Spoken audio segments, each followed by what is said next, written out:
NTA International News. Federal Executive Council approves infrastructural development projects, giving premium to roads, railway and power sector. Nigeria marks World Water Day with advocacy for sustainable management of water resources. Federal government commences a national housing program to address housing deficits. Hello there and welcome to NTA International News at this time. My name is Justin Bemunyi. It's glad to have you join us. The police in Maiduguri has confirmed the death of 3 suicide bombers and 4 other persons in an early morning multiple explosions at an unregistered IDP camp in Muna General Area of Maiduguri, the Borno State capital. Maimuna Garba reports. The Munas by Boko Haram terrorists in an effort to infiltrate the state capital through the area. These latest attacks were perpetrated by 3 male suicide bombers at different locations within the unregistered makeshift IDP's camp in Muna. Confining the attack, Commissioner of Police Borno State, Daniel Chukwu, who mobilized to the scene of the attacks along with the explosive ordnance devices, said 15 people were also injured and have been evacuated to hospitals. He said the attacks occurred about 4:30 Wednesday morning, where 2 suicide bombers detonated their IEDs at Munakori IDP's camp, hosting IDPs from Gulumba in the Bama local government area, while the 3rd bomber attacked Sinabaya camp at Munadahalti, all around the same area. Reacting to the issue of proliferation of unregistered camps around the metropolis, SEMA Executive Chairman says the Borno State government has directed NGOs to construct more shelters in the government-approved IDP's camps within the metropolis. In Maiduguri, Maimuna Garba, NTA News.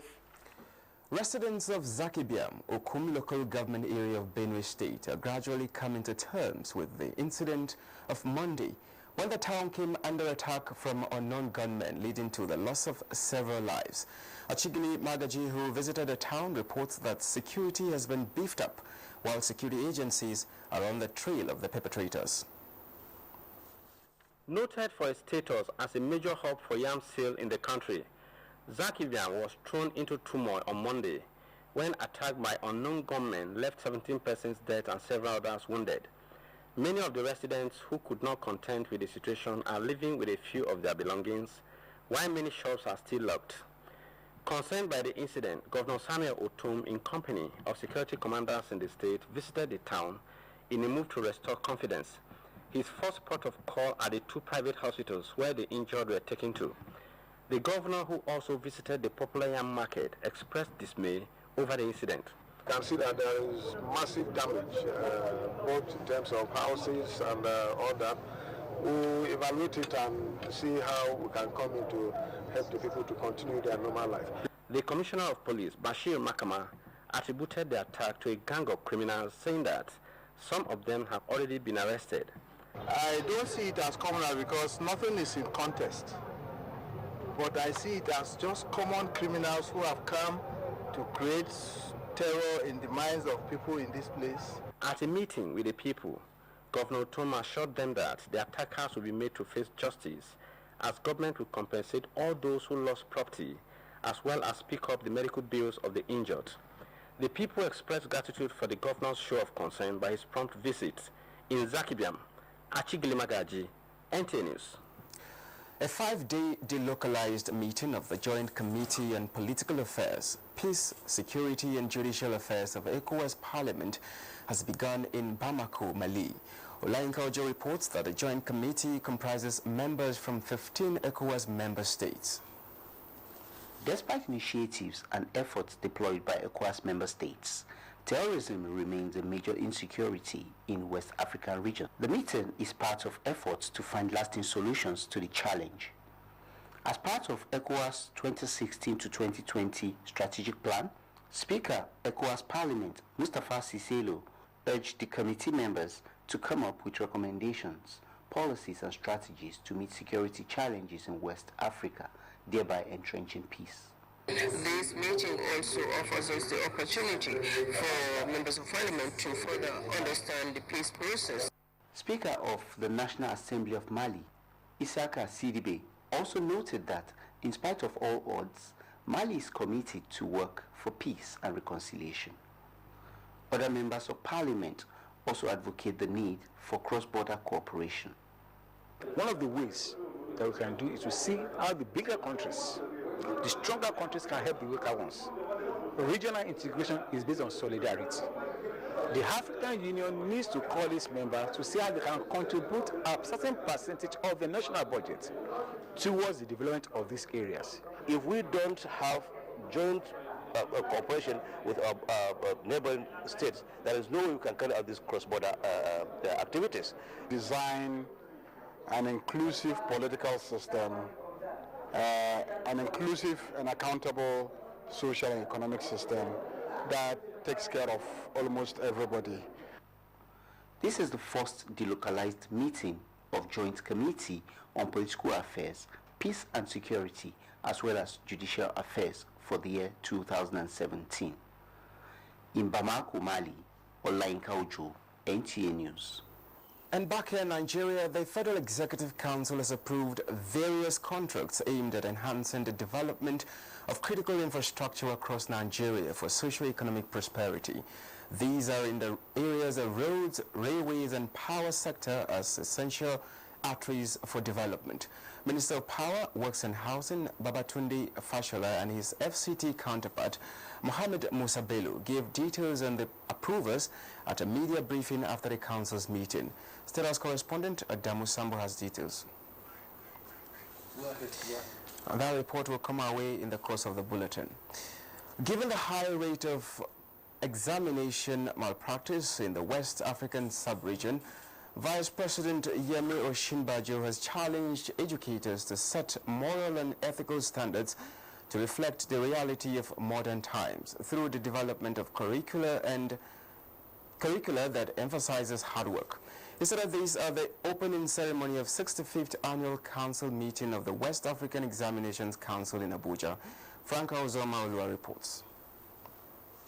The West African Examinations Council has come of age with the administration of examination within the 5 member states of the Gambia, Ghana, Liberia, Nigeria and Sierra Leone.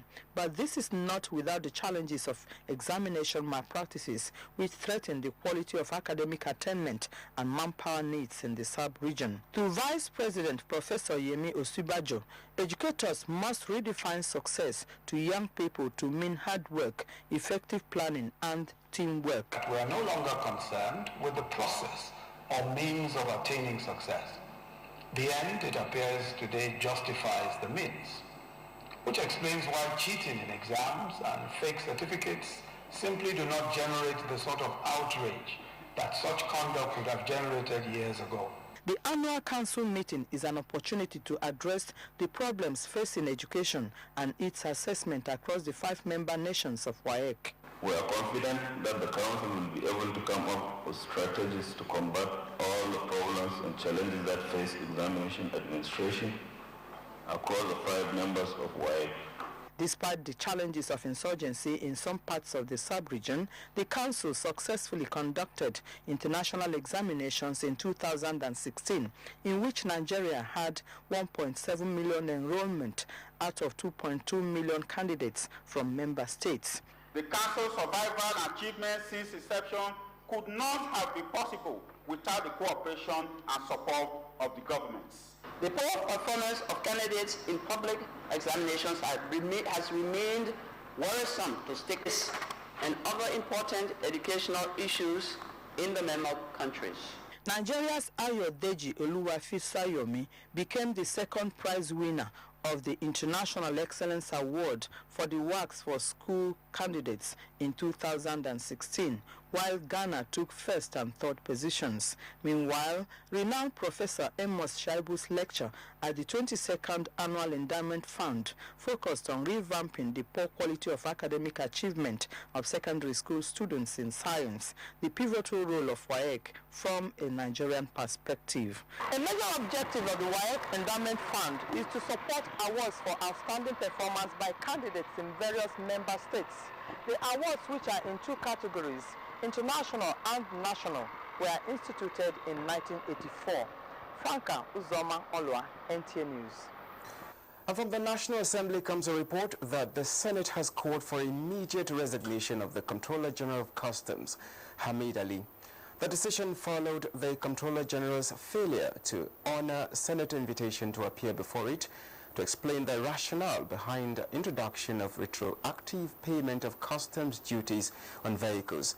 After heated debate at plenary, the Senate also decided to send resolution on Hamid Ali's call for resignation to the House of Representatives for concurrence.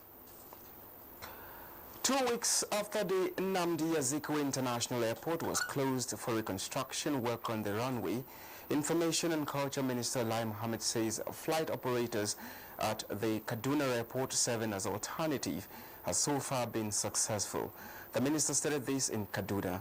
Anthony Forsen reports. The Information and Culture Minister, accompanied by journalists, had arrived at the Kaduna International Airport, which in the last 2 weeks has taken over the role of the Nnamdi Azikiwe International Airport in providing air transport services.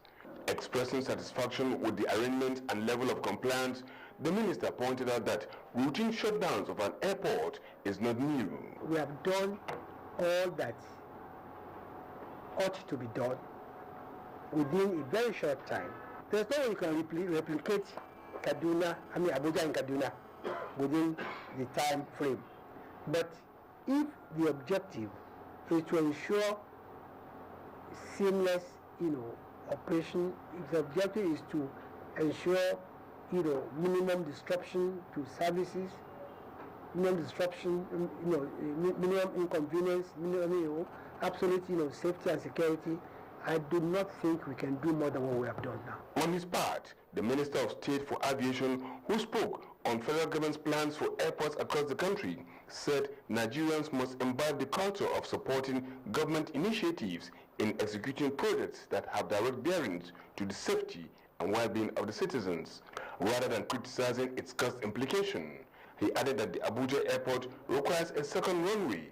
Yes, there will be a second runway in Abuja.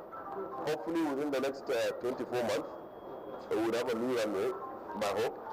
And then there is a second runway in Kano, the military runway, a second runway in Lagos, a second runway in Port Harcourt, the military. So they have second runways. I think the focus of government now within the limited resources is to do a second runway in Abuja. The remaining one during the concession process, if we need additional runway, the man who will win the concession should be able to give us a second runway. The security arrangement on the ground for passengers from here to Abuja is quite okay. I also discovered that the buses are exported from here to here. So I think the airport is okay. Anthony Forsen, NTA News.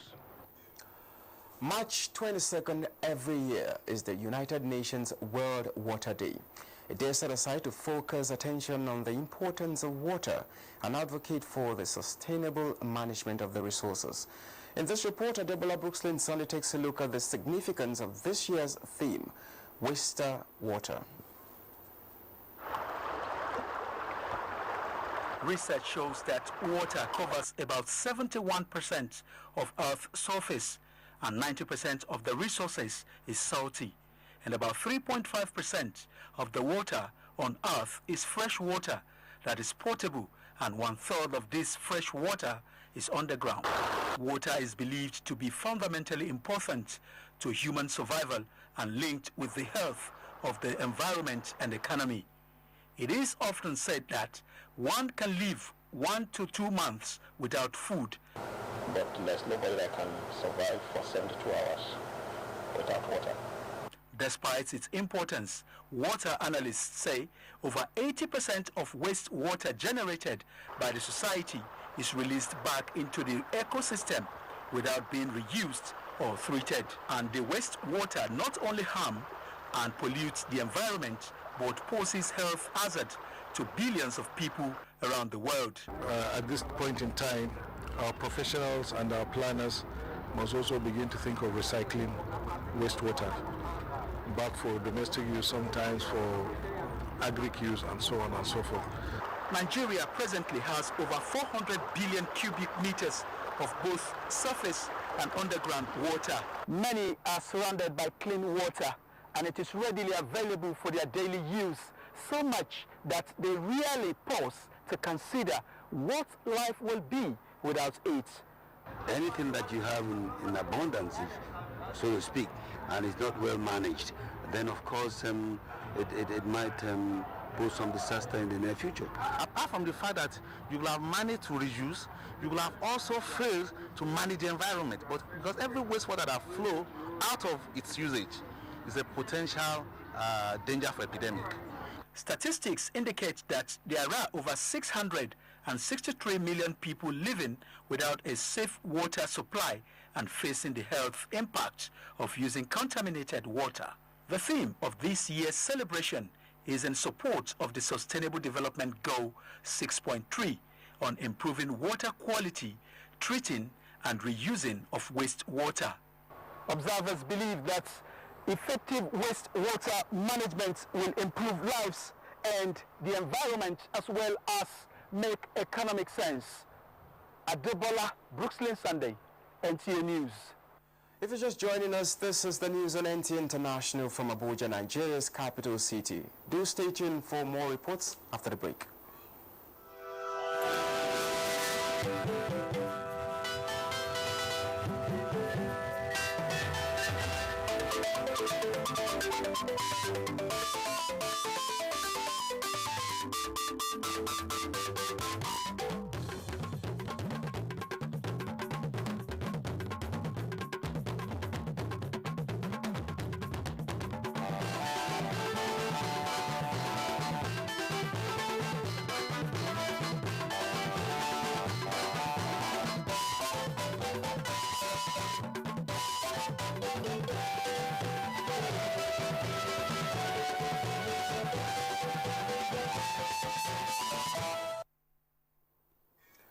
Thank you for staying with us. The Nigerian Television Authority, NTA, is taking proactive steps to comfortably remain relevant and competitive in the digital broadcasting era. Already, the Africa's largest TV network has involved the technical support of television broadcast experts from the UK, known as the WTS Broadcast Systems Training Group. The group began with an on-the-spot inspection of operation facilities and equipment at the corporate headquarters of the NTA in Abuja. Team of experts made up of vision, mixer, audio, lighting, engineering, E&G and project management experts went around the studios and control rooms of the broadcast station to spot areas that may need improvement for better transmission.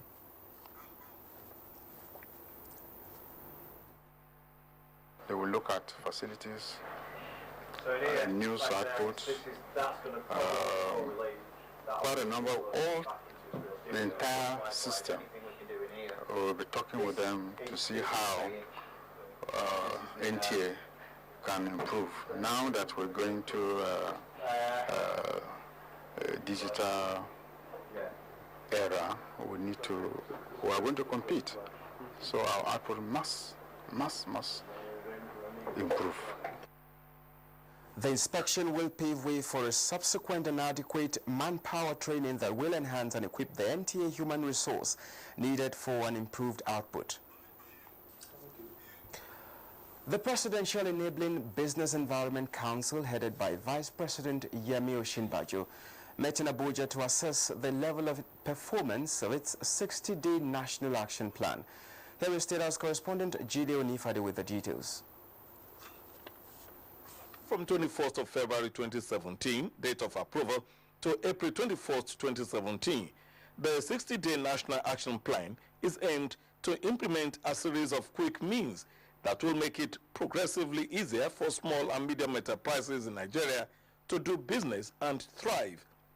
It is now 30 days halfway into implementation, and some of the achievements include success in the process of starting a business, trading across borders, entry and exit of people, and dealing with construction permits and registering property. Taking stock, we've scoped a number of reforms that need to be done in the quick short term to make sure that Nigerian businesses are more comfortable. We're trying to save on cost and time and amount of documentation. We've also done quite a bit of work on transparency, websites of different MDAs to make sure that the processes, the procedures, the cost, and the people responsible are clearly laid out in a transparent manner. Other reforms Nigerians should expect from the ministries, departments, agencies, and stakeholders include reduction of agencies at the ports, passing of priority bills on the ease of doing business, simplified visa on arrival process, and elimination of manual baggage searches at airport, among others. It is very important for the efficiency of the immigration department. Is also very important in terms of security.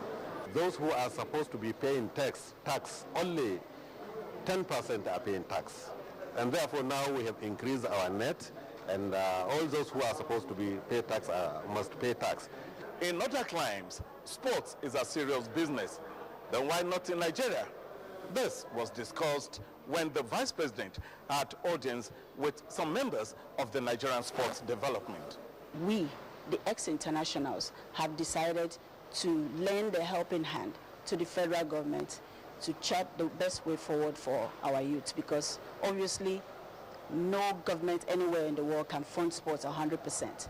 So we have taken the initiative to go to the private sectors to raise funds to implement in grassroots sports development the way it's done elsewhere in the world. I'm now asking Nigerians, sports development is not about government, it's about we, the people of Nigeria. If we leave these processes, we will not get our children to replace us, and our sports is not growing. So part of what we now need to do is let every Nigerian put 200 naira into sports development. Then we will be able to see the multiplier impact of how many new children we can bring into sports, not necessarily as athletes, even as referees, as recorders, statisticians, as reporters. Great idea. Now, in the word of an elder, to neglect the youth is to neglect the society and to destroy the future. In the State House, Jide Onifade, NTA News. Time now to talk business with Moplang Dakok. It's good to have you join us on Business News. The federal government has unveiled an accounting software known as One Book to ensure financial discipline among the 3 tiers of government. The Minister of Finance, Kemi Adeosun, who unveiled the software, said the new technology will restore confidence in the public financial management system. Accountant General of the Federation, Ahmed Idris, said the software is a solution to all the accounting problems being faced in the financial sector. On commodity market, oil prices have fallen close to the lowest in a week, as the Organization of Petroleum Exporting Countries, OPEC, says it would extend output cuts beyond June 2017. Brent crude for May delivery fell by 1% at $51.09 a barrel, while U.S. West Texas Intermediate crude dropped by 1.4% at $47.54 per barrel. And time now for a quick check at closing figures of trading on the Nigerian Stock Exchange Wednesday.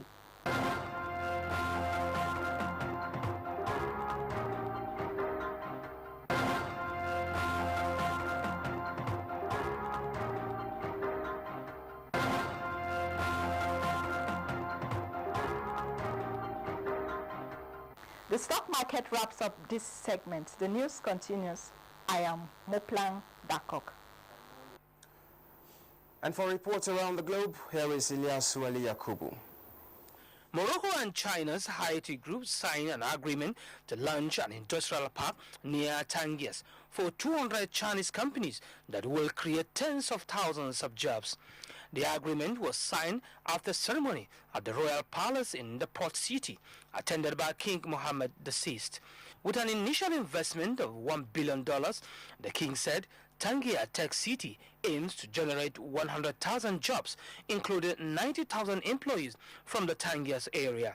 Egypt's health ministry says 98 students in the Nile Delta north of Cairo have been treated for food poisoning symptoms in the second case of suspected mass poisoning caused by government-issued lunches this month. A ministry official based in the Delta said all the affected students were released from the hospital after suffering from stomach aches, vomiting, and slight fever. From U.S. comes a report that U.S. President Donald Trump's one-time campaign chairman secretly worked for a Russian to assist President Vladimir Putin. Paul Manafort is said to have proposed a strategy to nullify anti-Russian opposition across former Soviet republics a decade ago. He said documents and interviews support its claims about Mr. Manafort. Mr. Manafort has insisted that he never worked for Russian interests. A police officer has been stabbed in the Houses of Parliament in central London. Commons leader David Ledington has said. He said the alleged assailant was shot by armed police following a serious incident. Staff inside the parliament were told to stay inside their offices. Ilyasu Aliakubu, NTA News. President Muhammadu Buhari has extended heartfelt condolences to the family of Major General Emmanuel Abisoye, retired, former General Officer commanding 2nd Infantry Division and 3rd Infantry Division of the Nigerian Army, who has passed on at the age of 81. The president also commiserates with the government and people of Kogi State on the death of their illustrious son, a former Federal Commissioner for Health and member of the Supreme Military Council. President Buhari joins them in mourning the loss of a former colleague in the Nigerian Army who was greatly admired and respected by colleagues for his discipline and dedication to duty.